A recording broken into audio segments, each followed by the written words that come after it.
Hi, everyone. It's Lauren Alvandian. I am the coordinator for ISAR 2022. ISAR's conference is happening and it's going to be in person. The dates are August 25th through the 29th. It's going to be held in Westminster, Colorado, which is right between Denver and Boulder. Lots of beautiful scenery to see, the Rocky Mountains. It's going to be August. It's going to be lovely. And so you can go to isar2022.org. That's ISAR 2022 .org. You'll find everything you need to figure out the conference and hopefully decide that you want to join us there for this amazing event. We're going to have 100 speakers, a ton of lectures, wonderful events for us to socialize and engage with. And one of those speakers is my colleague and friend, Wendy Stacey. Thank you, Wendy, for joining with me today to talk about the conference. I appreciate that. Thank you for having me. It's great to be here. Absolutely. Let me tell you guys a little bit about Wendy, just in case you don't know. Wendy is the chairperson for the Astrological Association, that's in England, and the principal of the International Mayo School of Astrology. She is the author of a number of books, Consulting with Astrology, Uranus Square Pluto, COVID Through the Microscopic Lens of Astrology, and contributed to the New Generations book in 2012 and Professional Astrologer in 2016. Also Bitcoin, and has written over 50 articles for the Astrological Journal. And her books Beyond 2020 and Aspected Planets, A Curse and a Blessing were due to release in 2020. Did those books come out? No, they haven't come out yet. And the COVID book is going through the final edits as we speak. Okay. So that's actually due to be printed any day. And the other ones are also on their final edit. So they may all come out at the same time. But yeah, well, it's definitely this year. It would be great for them to come out for the conference. That would be awesome. Oh, definitely. Yeah. And Unexpected Planet should definitely be out by then as well. Yeah. And the last piece I'll tell you all is a great honor that she received. She was the recipient of the UK's Charles Harvey Award for exceptional service to astrology, which I know with working with Wendy, it's a passion that you have, Wendy. And so I know you and I, we are those service-oriented folk, and we put a lot of heart and soul into what we do for the astrological community because we love it. And it's just what we do.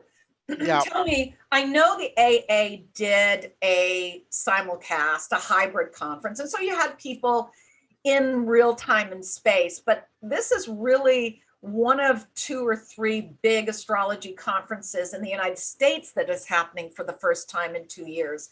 So, you know, you guys have kind of done it. What did it feel like coming back in real time? It was really moving. The people that came, we didn't have a lot of numbers because it was still, you know, October 2021. So we were still sort of about to go back into lockdown. So we had quite, you know, we still had a lot of people come, and it was very moving. It was very intense, but it was also very intimate as well. I mean, you know, it was the first time we'd held a Scorpio conference, so maybe that was it. But it was just really, really lovely, and incredible feedback on all the speakers, offline and online. Yeah, it was very bonding. So it was nice for us to do that after so much time. So for folks coming to ISAR, this is. You know, look, we've made do over the last 2 years with virtual reality and virtual learning and virtual gathering, and it's bridged us and it's given us connection to the best we could do virtually, and it served truly. But there's something special about being in real time and space with folks and being connected with them, and that is super special. So, you know, ISAR is really looking forward to that. Our tagline is joining hearts and minds, and that's what we really intend to do. So you're doing 2 lectures on Friday, August 26th. You're doing something called A Generation in Crisis. Tell me a bit about that. Well, it's looking at, in particular, the millennial generations, those born sort of with the 2 to 3 planets in Capricorn from 1988 to 1993, who've been hit really hard. I mean, even before COVID, they were always hit really hard, as per the nature of Capricorn, as you well know, Laura. And, it's not been an easy road for them. I think a lot of things have been sort of missed. I think, particularly this generation, for example, everyone talks about them being over-parented, by helicopter parents and things like that. But I also feel there's a real something missed here where they've been under-parented. They've had to find their way on social media. They've had to set up their own regulation. They've had to, find ways of policing Facebook, Instagram, Twitter, things like that. And, they had the 2008 financial crisis. Now they've had COVID, and I think with all the Saturn Pluto hits that they've had, and similarly with the generation that came after with the Aquarian planets and they're being hit too, I think it's a real struggle.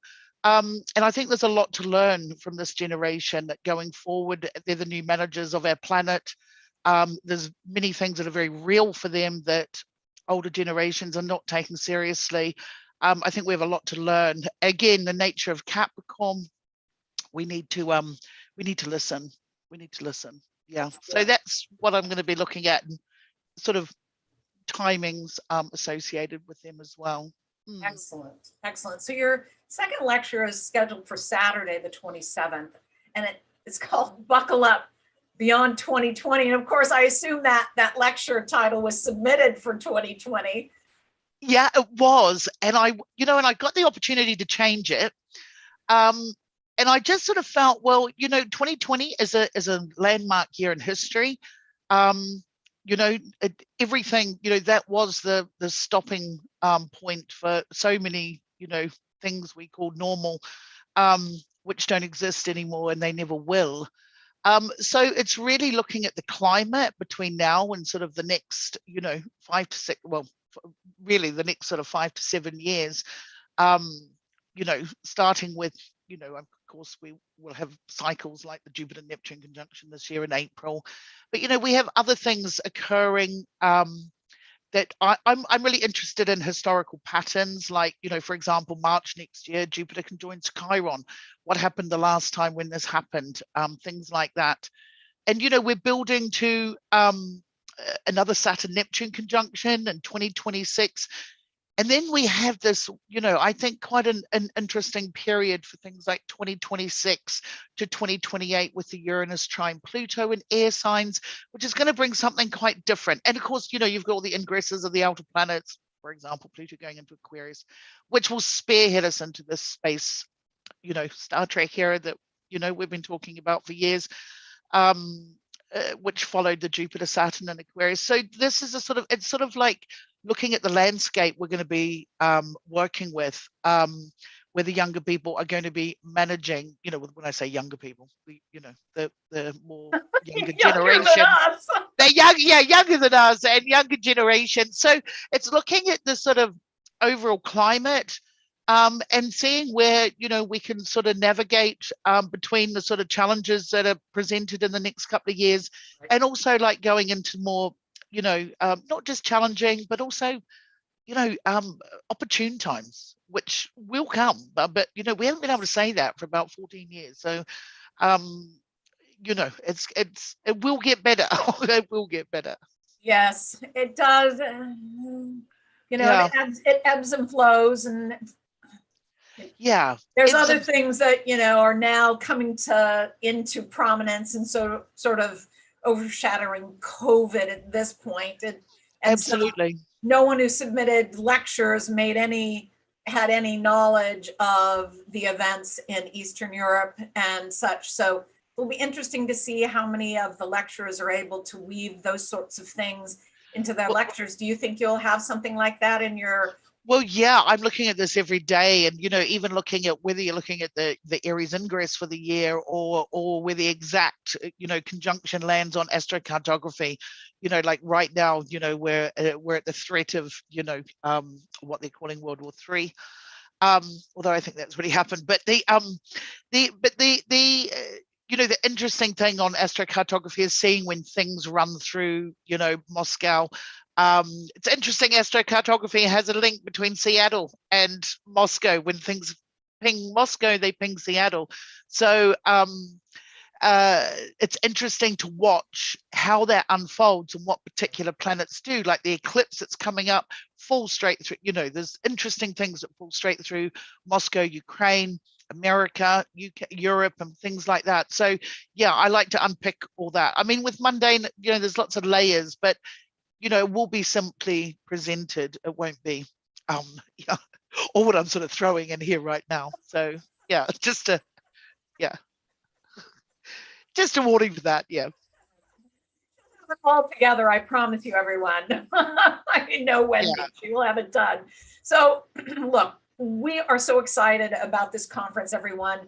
And this is a great opportunity for you all to come and see these amazing speakers, to learn some incredible material, advance your education, connect with people, make friends, see your virtual friends that you might have made in the last couple of years. So join us in August 25th through the 29th, isar2022.org. Thanks so much, Wendy. Thank you. And I can't wait to see you, Laura. I Can't know, wait to darling. see you.